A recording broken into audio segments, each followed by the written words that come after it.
Hey everybody, this is JDGaming back today finally with my build of Twilightsworn. It's been a deck that, if you've been following my channel, I've been working on throughout the summer leading up to Twilightsworn and Code of the Duelist. Then the set dropped, a ban list changed, I went on vacation, a new ban list dropped now, and it's just like, is this even relevant anymore, JD? But nonetheless, I wanted to really have fun with the Lightsworn theme. It's been something that's part of my friend circle for this game because I had a guy who just, Lightsworns were his thing, you know? I never got to play them before that, but nowadays I've been looking more into that, and it's just so much fun because of the variants you have in the deck and because of how differently you can build the deck to achieve different goals. It's a really neat theme for a lot of purposes. This is, to be honest, not the most competitive build of the deck, but I wanted to really explore the Twilightsworn theme and see what can we really do to have fun with it, use a lot of it, and then from there you can go ahead and test it and see, hey, this card stands out as more competitive to me. Maybe I should focus on these and then, you know, warp it into a more competitive deck, which is what I ultimately plan on doing. For now, though, this is a Let's Build deck, and you will be able to see my thought process behind why I put certain cards in here, and maybe that'll give you insight as to why you should or shouldn't play things in your particular version of the deck. And then, if you want to just see the alphabetical profile, that is at the end. I've put a timestamp in the description box and the comments below, so you can go ahead and click that and check that out. But, you know, the middle of the video will explain some of my choices and why they're in there. So sit back, relax, and enjoy the show. We'll start off this deck with a combo that's become quite notorious in the Lightsworn builds of late, and that is the Scorpio combo. So essentially, if you normal summon this plant, you can go ahead and discard any monster from your hand, which is good for Lightsworns because you want a lot of your resources in the grave anyway, and that'll let you go and play your Darlingtonia Cobra. Then you can go and search Brilliant Fusion to your hand for a bit later in this combo. We can overlay the 2 level 3 monsters for the generic MX Saber Invoker, and then detach either of these, it really doesn't matter most of the time, to summon our Heroic Challenger Thousand Blades from the deck, who happens to be an Earth level 4 warrior monster that we can use now with the other Earth MX Saber Invoker for Mrs. Radiant. That opens up 2 zones here, and that's great because now we can play our Brilliant Fusion, yarding our Gem Knight Garnet along with a copy of Trick Clown. There are a lot of things you could hit, but Trick Clown is really good for this particular combo because not only do we get Seraph Knight for 1 more normal summon now, essentially making it so that that Scorpio is free, but when Trick Clown hits the board, we lose 1,000 life. That gives you the summon of Thousand Blades for free, and now we have 2 level 4 monsters that we can turn into Minerva, who of course lets us go and take control of the game by detaching the Thousand Blades, milling 3 cards, potentially drawing things, triggering Lightsworns, whatever, and on top of that, we now have this guy loaded up for the following turn. We still have a normal summon, and so this gives us a lot of starting power right out of the gate. To make this engine as consistent as possible, we can of course run our 3 Brilliant Fusion, and we can run our 3 Scorpio. For this combo, we actually do want the Scorpio, so on top of that Darlingtonia Cobra, we'll be playing 3 copies of Lone Fire Blossom, just 1 each of Thousand Blades and Trick Clown, and 1 Gem Knight Garnet. Now, there are a few things to really consider about this particular engine that we can use to decide, are we going to go 40 card Lightsworn or 60 card Lightsworn? And ultimately, I chose 60 card Lightsworns for a few reasons. First, by playing 60 cards, these 2 must-runs aren't going to be as likely to show up in your opening hand if you just play 1 of each, which is great because now we have 58 other cards. These are some of them, of course, but we have other slots that we can devote to that space. We don't have to eat up all that with extra copies of Garnet and Darlingtonia Cobra that we might have to prevent bricking in a smaller deck. On top of that, this combo becomes really consistent because we're really trying to just draw the Scorpio, and we can play 3 Lone Fire Blossom as well. That gives us now many plant monsters in our deck, which allows us to use cards like Black Rose Dragon. Remember, level 7s are very easy to summon in Lightsworns, and Black Rose has that second ability. You can banish any of these plants from your graveyard to flip your opponent's defense monster into attack position and blank its attack, make it so you can attack for 2,400 or whatever else you have on the board for potentially game-winning damage.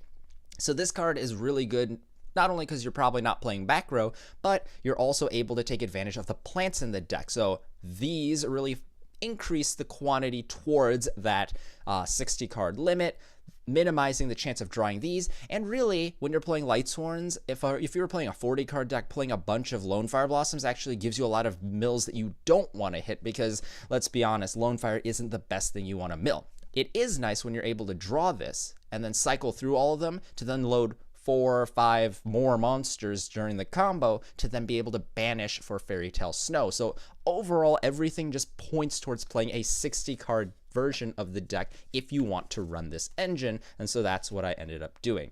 And then we are, of course, because of that, going to be playing The Grass Looks Greener and then Left Arm Offerings. Originally, I really didn't want to play a 60 card version of the deck with only one grass, because I really despised Left Arm Offering in terms of card design, because I was like, this is the most all-in thing you can do, especially with Ash Blossom now in the game. But you have to remember, when you have things like Lone Fire Blossom and Brilliant Fusion baiting out your opponent's plays, and you have a bunch of other things that we can throw into the deck as well, Left Arm Offering is basically going to be our last-ditch resort to get free advantage when we draw, or when you need to draw into That Grass Looks Greener, and oftentimes you'll be able to get your Ash Blossom, your opponent's Ash Blossom, out of the way. And if they decide to hold it for the Left Arm Offering, you probably gain so much advantage off of your other combo pieces that the access to Left Arm Offering and whatever other cards discarding your hand probably doesn't even matter anymore. So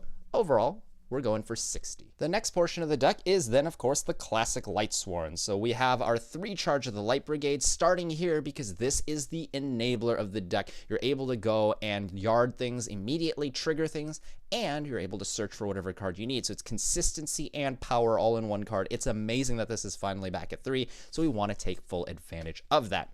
On top of that, I know some people like playing 2 or other numbers of Raiden, but I really do like 3, because I do feel that having access to the level 4 tuner at all times and being able to proactively mill is going to help you in the long run. Yes, technically, if you're able to get him to the graveyard, you no longer need to have, 3 copies. You don't need to draw an additional one, but in a 60 build, I find 3 is just fine. You could get away with 2. I just personally prefer 3 because I want that proactive mill in the times where I don't draw my other huge enablers.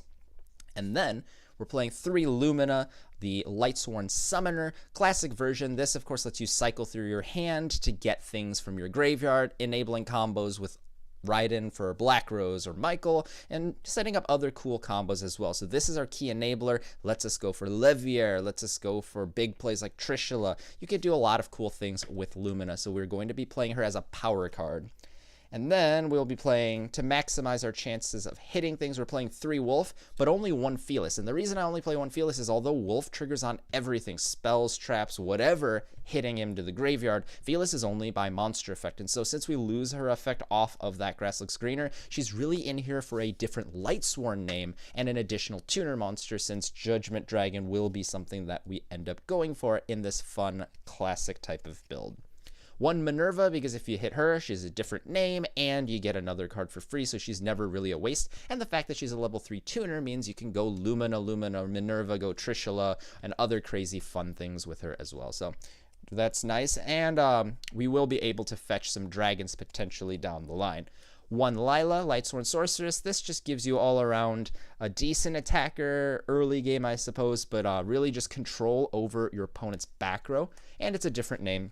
And then Aaron, I really love this card because when you're playing Fairy Tale Snow, you can go and kick any monster you flipped face down on your opponent's board back into their deck with Aaron. And then those face down monsters are also vulnerable to your Black Rose as well, so really keep that in mind. We're building on the synergy within this deck to really take advantage of Fairy Tale Snow.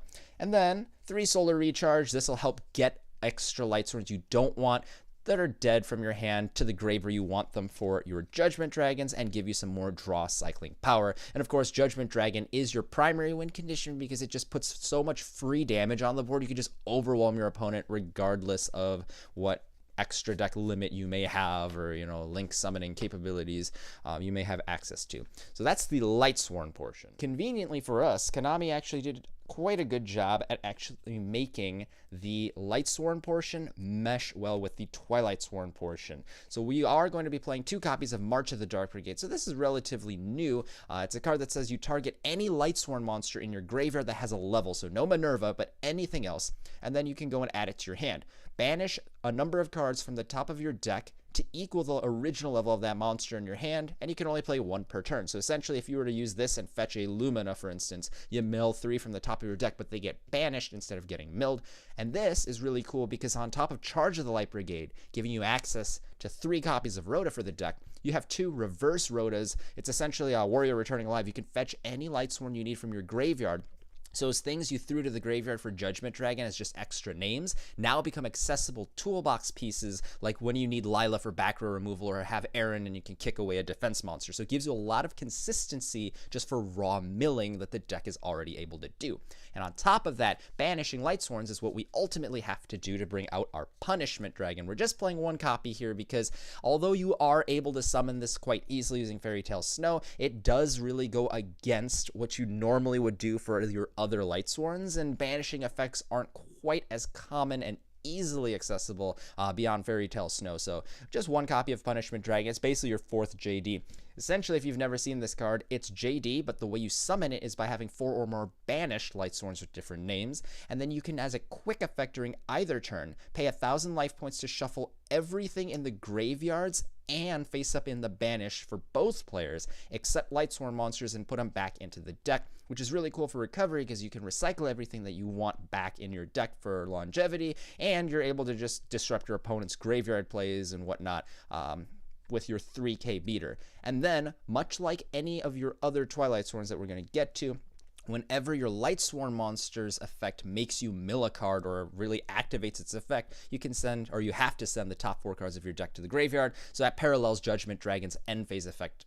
In theory, if you had both, the mechanic would be your Judgment Dragon forces you to mill 3 or 4, excuse me, as just an end phase mechanic, and then Judgment or Punishment Dragon copies that effect and makes it twice as big.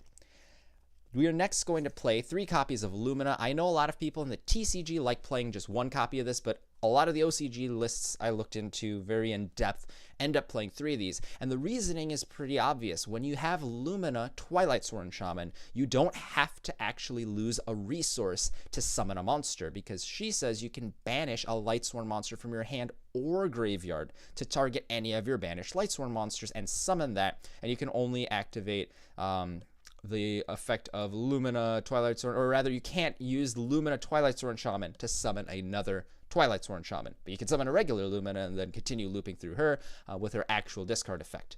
Another cool thing is, just like the Punishment Dragon, when you have a Lightsworn effect activate, and that could be another copy of a Twilightsworn monster because it counts those, you're able to go and mill 3 from the top of your deck, giving you even more access to your deck's resources into the graveyard. So the fact that you can go and use Lumina once any 1 card is banished for a free summon is really powerful, and it lets you manipulate what cards you have banished, because then you can go and summon your Punishment Dragon. So definitely I wanted to run 3 of it because of the Twilightsworn theme.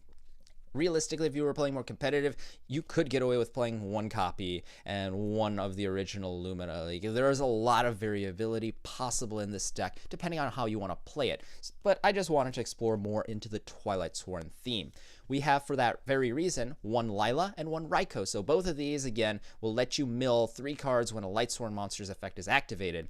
And then they're variations of their original monsters. So Lila says, once per turn, when a spell or trap effect is activated or a card is activated, spell or trap card, as a quick effect, you can banish a Lightsworn monster from your hand or again from your graveyard to target a face-up spell or trap, could be a field, continuous, or whatever, and then destroy it. So that's really cool because it lets you get rid of a lot of annoying field or continuous spells that decks may rely on to win the game. Honestly, this could be a better side deck card than anything, but because you have so much accessibility through Charge of the Light Brigade and reverse searching through March of the Dark Brigade, I decided I want the one so that I can summon Punishment Dragon and Judgment Dragon a little more effectively. So that's why she's here. And then as a 17 beater that can kind of quick effect, it's an interesting way to deal with your opponent's moves. And then Raikou is actually quite good when it's normal summoned or flip face up.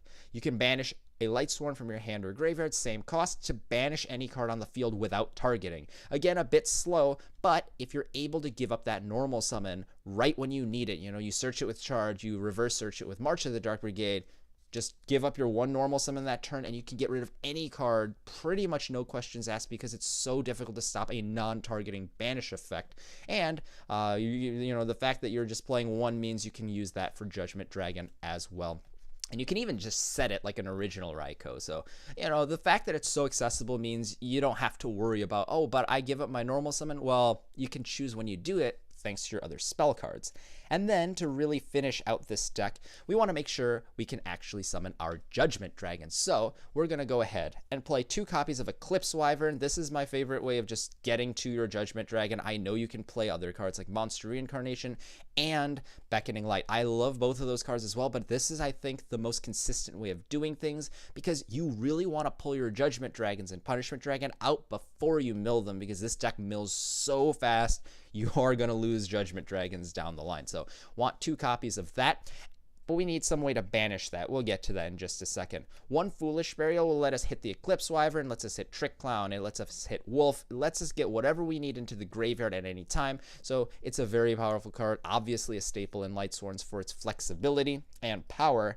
And a lot of times you'll actually go and fetch Fairy Tale Snow these days. So if you've never seen this card, haven't seen Lightsworns in a while, essentially, if this card is normal or special summoned, you could target a face-up monster your opponent controls and flip it face down. So Book of Moon, that's really cool. But it's not a quick effect, is it? Well, if this is in your graveyard, as a quick effect, you can banish 7 other cards, 1 for each of those dwarves that, Fairy Tale Snow White is based on.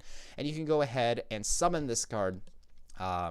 Those cards that are banished can be from the field, graveyard, or hand, so your Brilliant Fusion that's dead, your Garnet that you'll never want to see again. All these things that you throw to the graveyard for free, every one of your spell cards, just get rid of them. Your Lone Fire Blossoms, you can summon your Fairy Tale Snow, flip down a monster, and then you even use this in your way to summoning like a Black Rose Dragon or something really nuts. And then it combos nicely with your Eclipse Wyvern. It gives you a lot of ridiculous defense because it's not a once per turn effect, and she's got 1850 attack for a level 4 monster, which is insane. So definitely want to play the 3 copies in a 60 card deck. If you're playing, fewer cards in the deck, you may get away with 2, but I think in a 60 you will want to see it every game, and you do want the 3 copies.